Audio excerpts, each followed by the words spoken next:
Hey, welcome to another Valley Forged. We're going to chat today about leather and lasers, and I'm going to show you. I believe I invented something. I don't think anybody else has ever done this with leather on a laser before, and so I'm going to debut that today. And some of you may already know what that is. I love I love lasers. I go back and I think, what got me started making, wallets for one, but leather. I've told you many times, yes, these purses behind you, I had to make the straps, right? And so it was one of those things where that old saying, like, when you're a hammer, everything looks like a nail. Well, when I got into lasers, anything that I saw, I was like, how can I do that with the laser?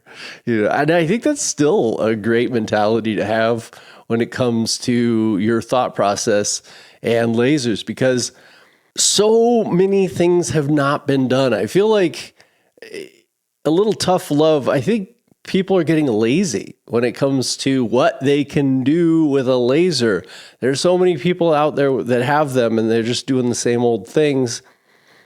And there's just so much more. Leather and lasers is one of those things. I think they go together so well, way better than most people would think. And maybe that's partially for the reasons we're going to talk about today. If you're trying to do like 7 millimeter thick, a raw hide, or even some chrome tan stuff or some cheap stuff, this may go quite badly and may be very difficult, and you're going to end up with a lot of soot, and it's so easy to mar the front of the leather and stuff like that. We're going to go through all of that. I've been doing this now for about 5 years or more, just with leather and lasers, so I've learned quite a few things. And the story, and I've told many of you this is my first wallet, and this is my personal wallet that I still use, and I love it, and it's been great. And so when you make something, and the reason why I made it, I think, is the most interesting thing. I just told you, everything looked like a nail for me, and I went into this store and I saw the most beautiful wallet, and it was Italian leather. It was gorgeous. And obviously it had been made with a laser because it had little dots on it. And I didn't really think about that at the time so much, but I just thought it was beautiful. And so I bought it. It was $110 just for a basic wallet like the one I have. And somehow I was riding around on an electric bike and I lost that wallet like 3 days after I bought it. So as devastated as I was, because it was beautiful, my first thought is, I'm going to make one. And so in the end, it was kind of the luckiest thing that happened that I lost that wallet, because I've sold, tons and tons of these wallets and tons of the file. So this is exactly what I'm getting at. Is like, if everything looks like a nail for you when you have a laser, you're going to invent something. After making hundreds of these wallets and selling hundreds of these wallets, what I made, something that always bothered me, is that we use round holes. And I'm getting better and better at this, so I want to improve. And one of the things I thought is like, wow, we really need to be making the diamond stitch like they do with professional grade leather. And so I created it. This is, I think, the first time ever done is a diamond stitch. And what does that mean? If you look closely at the bottom stitches, you will see that they kind of go up and down, up and down, up and down. Now, this is the first one, and my stitching is definitely not the greatest ever. And it will get, I love doing the stitching. It's my favorite part. But from what I've learned from professionals is, as long as you're consistent and you do your stitch the same every time, that it's going to look good, especially if you have the diamond stitch. So now this wallet has it, link below, of course, and it's just your basic, the front pocket wallet, which, I made for Lightburn a long time ago because there wasn't one. And I redid the whole thing so that the holes would match up no matter which way you did it. I went through all the trial and error to make it work on a laser. And we could start going through that trial and error now. One of the first things, obviously, is your laser and your settings. This is one of the great things about leather and lasers. The settings are, of course, on you. It's the most important thing. But a 10-watt laser and up is going to do just great for what I'm going to show you. It doesn't take a terrible amount of power. And the thing is to get that. Obviously, this leather is not cheap. So trying to get your settings and save the most amount of money is kind of your big thing right away is that if you go to the major suppliers like Buckle Guy or Rocky Mountain Leather, or I'm looking for somebody who I can work with as far as leather goes, and Italian leather is mostly what I use, you're able to already buy it in the size that you want. And so I usually get around 3-ounce leather to make my wallets, and that seems to work really, really well. There's a lot less that you have to do when you use that split leather that's that size. It just cuts down on a lot of work. It cuts beautifully. We'll kind of go through the steps of making a wallet because it'll kind of show you how you can make anything, really, while we're going through this video. And I have a step-by-step guide for making this wallet. I mean, I'll put that here as well. But so I'm not going to go through it, in depth like that, but I will at least show you kind of what it takes. And if you guys want to learn more about how to make this diamond stitch yourself, which you totally can in Lightburn, put a comment below and let me know that's something that you're interested in learning. If you just want to have it already done, well, I'm going to add it to all of my files. But right now, the front pocket wallet is done that way. And so as we were saying, the laser, it pretty much is going to be fine. 10 watts to 40 watts if you have a diode laser is probably best. And a matter of just figuring out the settings. You want to be able to cut out these holes perfectly, but yet have as little soot as possible. And I feel like I've gotten really, really close. I mean, I'll show you in the videos of me cutting out the leather. I mean, this one I just guessed really at the settings because I knew pretty close, but I probably could have gone down a little bit and got just a little bit less soot. So it's important. You're working with very expensive leather that I was inventing, and so I was in inventor mode, and I just wanted to see if it would work. And that's my first one, and it worked, and it looks great. And now I have a diamond stitch. It makes me happy. So as far as leather goes, I'm using the Botero, but what I've found is like if you have the fully dyed leather and it is 3-ounce, so it's like not even 2 millimeters, it's going to cut out beautifully and it's going to be easy to work with. So I kind of look for that type of leather. I use Italian leather just because it actually helps me sell as well. I can say everything I have is Italian leather, and it just makes it a little easier. I'm used to working with it. I don't make a lot of mistakes with it, but it is expensive. And so I'm going to get to that on the leather right now. It is so much cheaper to buy like a half hide or a full hide than it is to buy the panels that you'll see. I started out using the panels, and that's all I bought.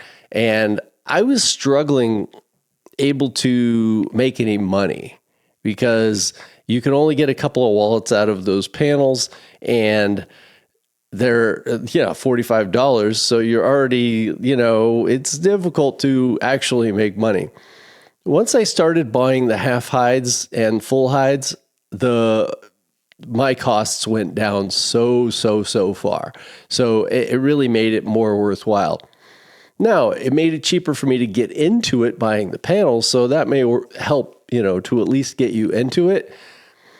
It isn't the cheapest thing to learn or get started. It just isn't. Buying a couple of pieces of wood and making some coasters, a lot less entry, barrier to entry on that. So, if you're just getting into lasers, that's probably a better place to go. But if you're ready to jump into trying to make leather goods, I do highly recommend it. It's just I would at least have $500 set aside just for getting into this. But I'm going to tell you, don't just go buy everything. I've said that many times in my videos. And if you go by the step-by-step videos of making the wallets, you will see I'll mention all of the things that I use, and I have often said, don't buy anything until you need it, because I have bought so many tools and things that I never use or that I didn't need to buy. And that all could have gone into, buying more leather or whatever, or buying better tools. I think that if I had to do anything different going back, I would just try to buy better tools. But then you need to know the ones that you actually need to buy those better tools. So, it is. And another thing that I would say is using just regular I use all veg tan leather, but if you wanted to use the plain veg tan leather without anything on it, I would clean it and then put a protective on it before you even cut it, because it takes very little to just get something on that leather to mess it up. So I don't use it very often. And I didn't see that it was selling any better for me than the already dyed leather, which obviously has color. It brings people in to see it. So it wasn't worth it for me, but if that's the thing that you're into, you totally can do it. I've made some beautiful wallets that way, but you have to be careful. And if there's any water around, it can't be tap water. You have to use distilled water for anything, because tap water will leave stains. I had no idea that when I first started. So that's the first thing I do. Actually, I usually do that after I cut it, but you could do that before you cut it if you have a veg tan, plain leather. But from what I do, it cuts out really clean, really nice. Using air assist or not, that is up to your laser. With the craft that's behind me that I use, air does a much, much better job. But I had like an Ortour Laser Master 3 or something. With the air, made it way worse, and it would just shoot soot all over the place. And so your laser will determine what works better. It's just a matter of testing. And like I said, it's the tough part. I know it's expensive, but getting your settings perfect will make just the ultimate difference in like how much soot is in your holes when you're sewing, and are you going to get the thread dirty? Maybe you're going to want to use a thread that's a little bit darker to start with, a black or a brown. So until you get things going, I use like all yellow thread on mine these days. And, if I don't get the settings just perfect, like I did on this one, you may get a little bit of soot. That's just how it goes. But like I said, once you get your settings down, you're not going to have much of that at all. So I think I've already probably shown you how the stuff I use to clean and protect. It doesn't matter that much, but as long as it's something that's going to, if you accidentally get a mark on there or do something, that it's going to come right off. I think that is one of the biggest lessons that I've ever learned doing this. And it's hard when you see all of these colors, not to just want to get all of these different colors. But I have kind of come down to only working with a couple, mostly, and a couple of variations. I just find these are the ones that sold the best for me anyways, and I just kind of stuck with that. The ones that I thought would sell a lot, like red ones and black ones, actually haven't done as well. And so it's personal preference. The only thing that I would say is that the colors are almost always way darker than they look online or even in pictures. The colors generally run a lot darker. So just something to think about when you see something that looks amazing and then you get it and you're like, wow, it's so dark. I've said many times I use Acrylic for the glue. It's been fantastic for me. The way that the way that I glued this wallet together was atrocious, terrible, got too much glue everywhere. I forgot. I'm used to using the sponges for everything else that I glue. So I had forgotten that I actually tear off the sponge part and just use the little plastic for gluing on with the wallets so that it doesn't get so much into the holes.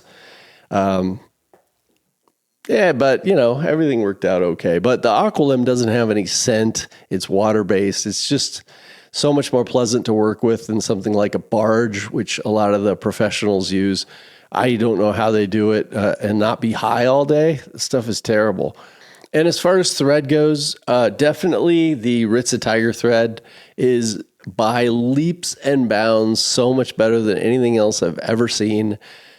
It's so easy to use and so strong. I don't feel like, after years of using this wallet, there's no thought that this thread is going to break or any problems. So I would just say get the Ritza Tiger thread. If later you want to try something else, like the French thread or something, which is beautiful, but adds a lot of work. You got to actually wax the thread yourself, and this is going to add a lot of trouble. I wanted to go this way because,